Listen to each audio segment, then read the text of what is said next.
后来有这个凊饭凊菜，若是要放冰箱，咱的时代拢会甲咱叮咛，讲都爱放好冷哦，才会当摕入去冰箱，无冰箱是会害去哦。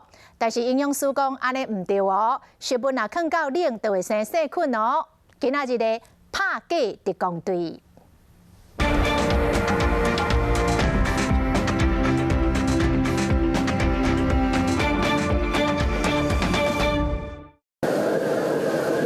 用棉花叉炒肉菜，味真香。小虎放去桌顶，互人客食甲簌簌叫。不过无食完的菜，准备冰伫咧冰箱进前，爱1分1秒等待时间过。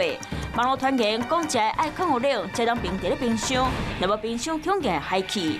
这个观念流传真久，而且定根久长。不过事实敢真正是安尼？以前是说要放到凉了，那可能已经低于65度C了，那可能就是在所谓的食品危险温度。 所以你要可能在65度C 以上，就是稍微你用手去摸它，稍微有点温热的，其实就可以放到冰箱去做冷藏了。那可能介在5到65度C 中间，那可能是比较容易好发所谓的微生物跟细菌滋长的这种温度，所以反而容易造成食物中毒。营养师甲大家讲，饭菜开氧温度就是5度到65度。 若放伫咧路口无冰起来，就较会互细菌生团。所以老一end的观念，恐惊已经替时行。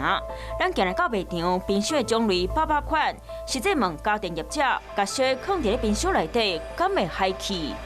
那现在其实冰箱都有快速冷藏的功能，所以说其实现在只要温热的饭菜都可以放进去。比较老的冰箱放温热的食材比较容易故障，那其实现在的冰箱比较不会有这种情况产生。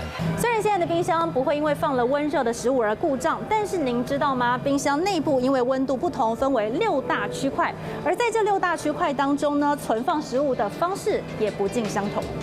冰箱下卡层有分6个架仔，包括冰箱门架仔，会当放有包装无过因拍开的食品；顶面2层的所在，会当放食剩的菜尾；过来下卡层瓦门的所在，会当放真侪种菜色果子；下卡层后边的所在，会当放需要低温保存的食品；为了保鲜盒，会当放要退冰的海产类。这样冰箱免全使用，才能顾到身体健康，嘛袂开收济钱。